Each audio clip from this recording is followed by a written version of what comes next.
Bonjour et bienvenue. Je m'appelle Renée et je suis analyste du comportement.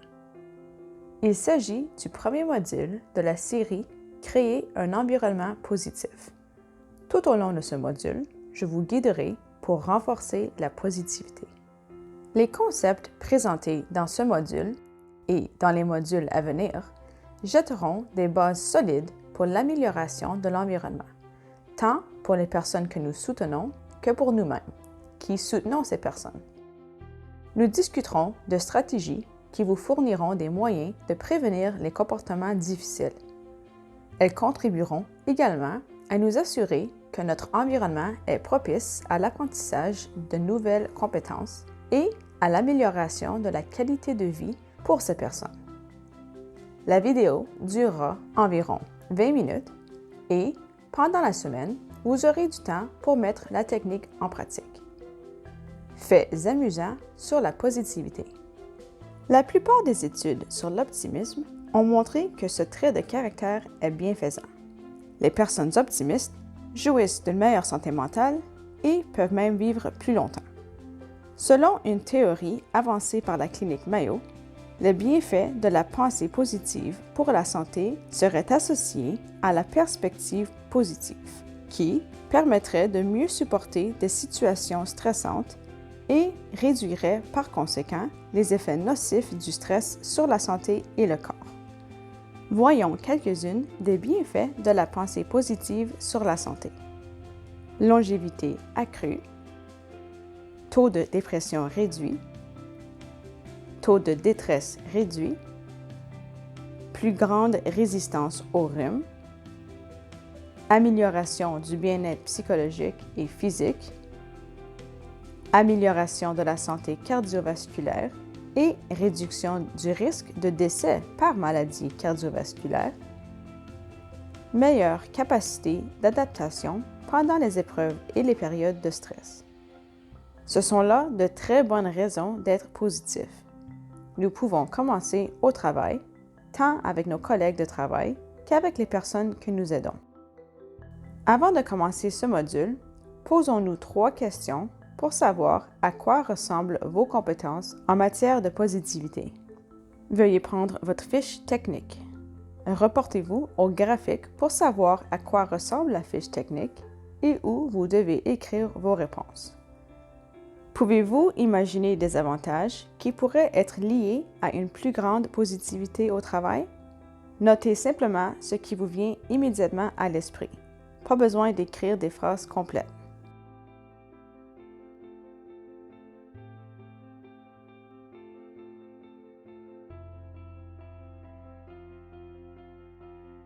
Selon vous, quel serait le rapport approprié entre les commentaires positifs et négatifs ou constructifs à adresser à un collègue ou à une personne que vous aidez? Le scénario suivant devrait vous aider à formuler votre réponse. Imaginez une semaine d'échange entre un collègue de travail ou une personne que vous soutenez. Quel serait le nombre approprié de commentaires positifs à adresser à ce collègue ou à la personne que vous aidez pendant la semaine? Quel serait le nombre approprié de commentaires négatifs ou constructifs à adresser à ce collègue ou à la personne que vous aidez pendant la semaine? Les nombres en question peuvent être différents selon si vous vous adressez à un collègue ou à une personne soutenue. Donnez simplement des chiffres approximatifs. Vous avez 20 secondes.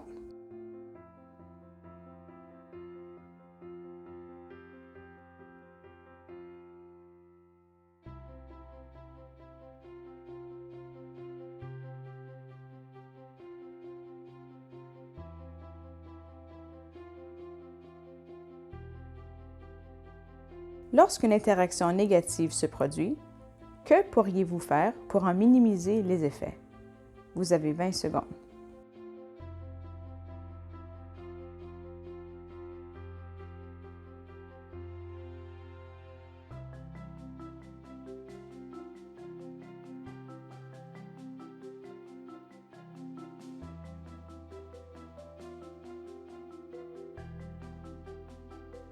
Merci d'avoir fait ce test préliminaire.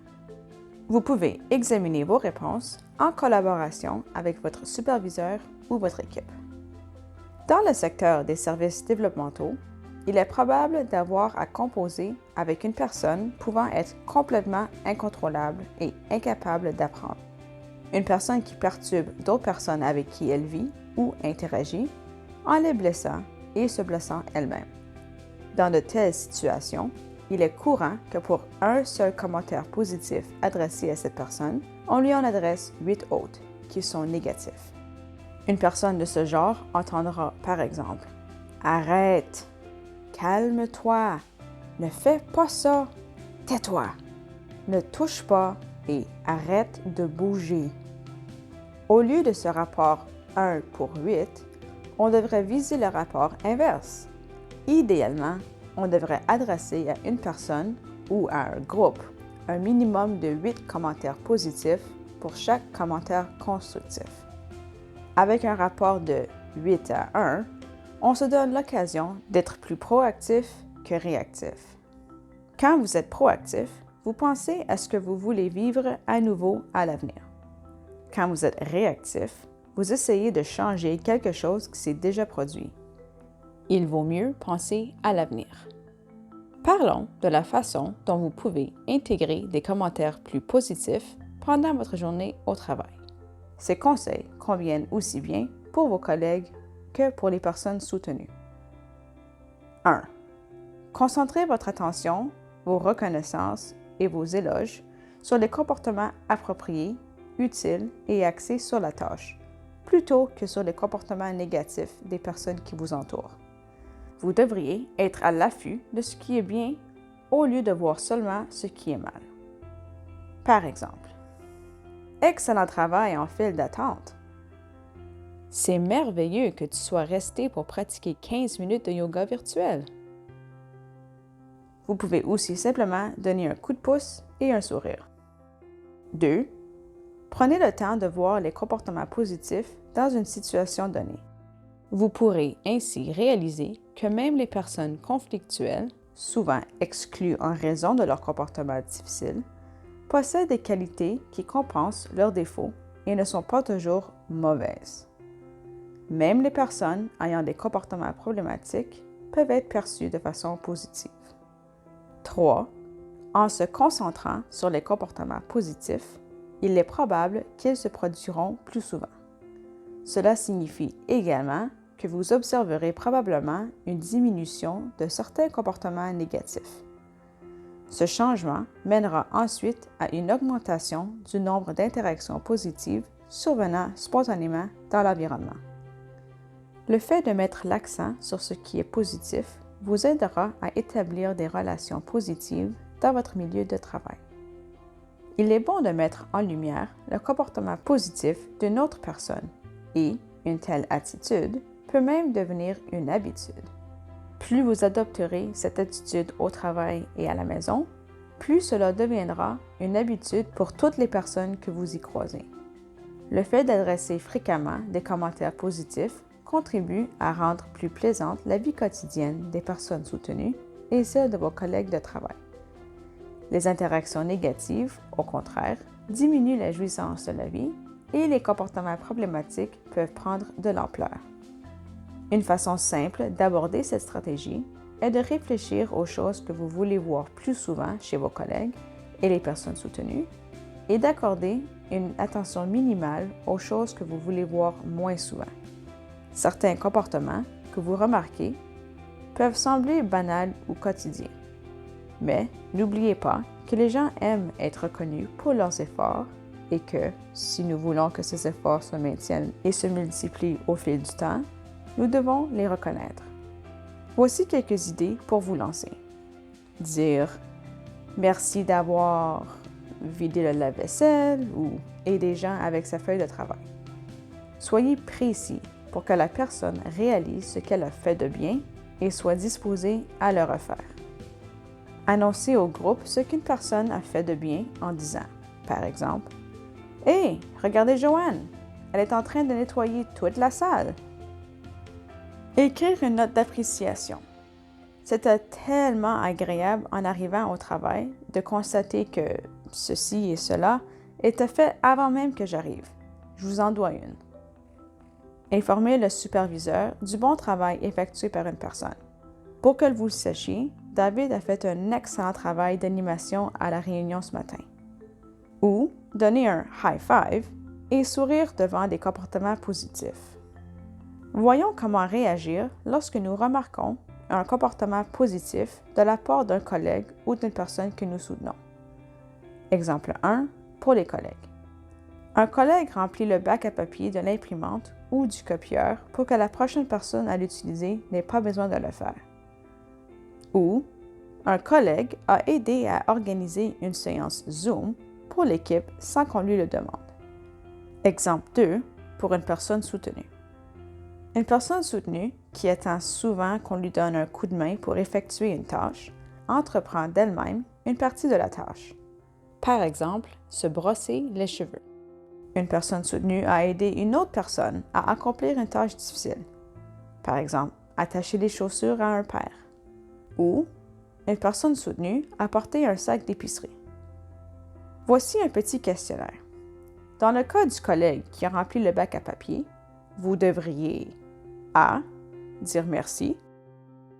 B. Dire « C'est si gentil à toi d'avoir rempli le bac à papier. Tu rends les choses plus faciles pour tout le monde. » C. Ne rien dire. D. Soupirer. Ou E. Demander s'il pourrait aussi préparer le café. Si vous avez choisi A, vous êtes sur la bonne voie. Il est toujours bon de reconnaître les efforts des autres. N'oubliez pas d'être précis à propos de ce que vous avez remarqué. Précisez de quoi vous êtes reconnaissant pour que la personne réalise plus facilement ce qu'elle a fait de bien et soit susceptible de le refaire. Donc, B est la meilleure réponse. Voici un deuxième petit questionnaire. Dans le cas de la personne soutenue qui a porté les sacs d'épicerie, vous devriez A. Donner un coup de pouce.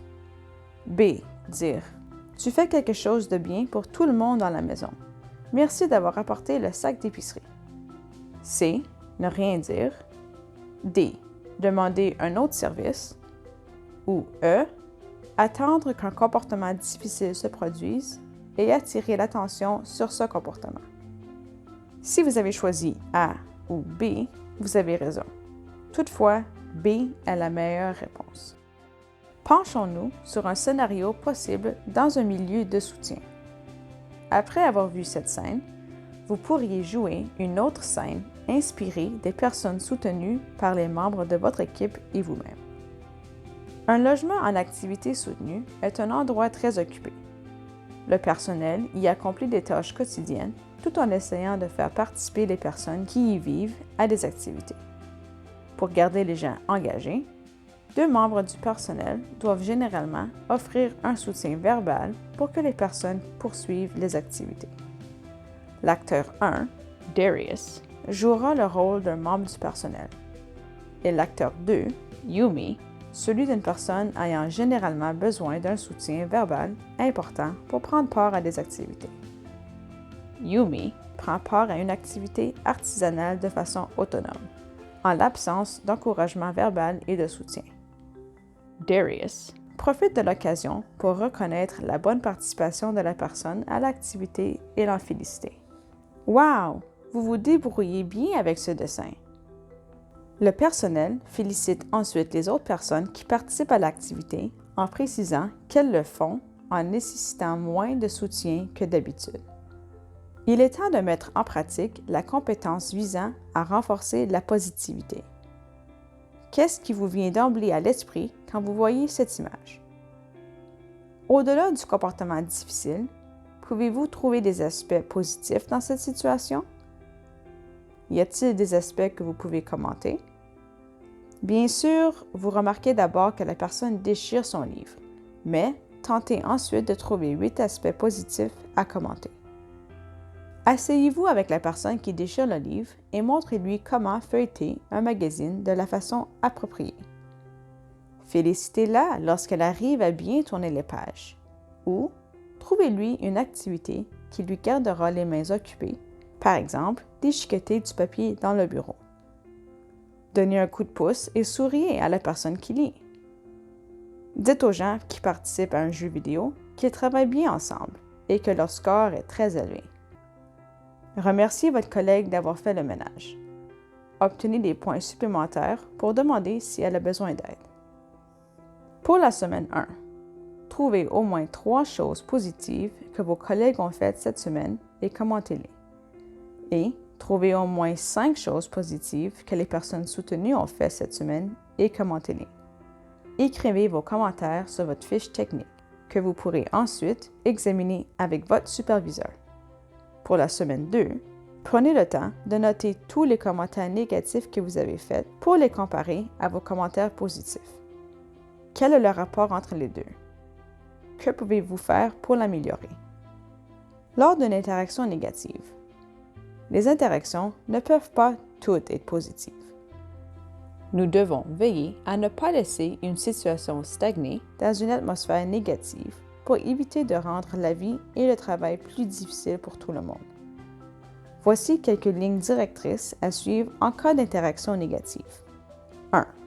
Lorsque vous donnez un commentaire négatif, assurez-vous de le faire de façon professionnelle, en utilisant un langage et un ton de voix appropriés. 2. Une fois qu'une interaction négative est passée, c'est fini. Dès que possible, mettez fin à cette interaction négative et profitez des premières occasions venues pour rétablir un rapport positif. 3. Essayez de susciter de 3 à 5 interactions positives avant la fin de votre corps de travail pour augmenter votre rapport positif. Maintenant que nous avons terminé le premier module, comment répondriez-vous aux questions précédentes? Pouvez-vous imaginer des avantages qui pourraient être liés à une plus grande positivité au travail? Quel rapport entre les commentaires positifs et négatifs devriez-vous obtenir avec chacun de vos collègues et chacune des personnes soutenues? Lorsqu'une interaction négative se produit, que pourriez-vous faire pour en minimiser les effets? Merci d'avoir regardé ce module. Bonne chance et continuez d'approfondir les façons dont vous pouvez renforcer la positivité pour les personnes que vous aidez et celles avec qui vous travaillez. À retenir, si vous avez tendance à avoir une perspective négative, ne vous attendez pas à devenir optimiste du jour au lendemain. Toutefois, avec la pratique, vous arriverez éventuellement à moins vous critiquer et à mieux vous accepter. Vous pourriez aussi devenir moins critique à l'égard des personnes qui vous entourent. En ayant un état d'esprit généralement optimiste, vous êtes mieux en mesure de gérer le stress quotidien de façon plus constructive. Cette capacité peut vous faire profiter des bienfaits reconnus de la pensée positive pour la santé. Merci de votre attention et au plaisir de vous revoir pour le prochain module.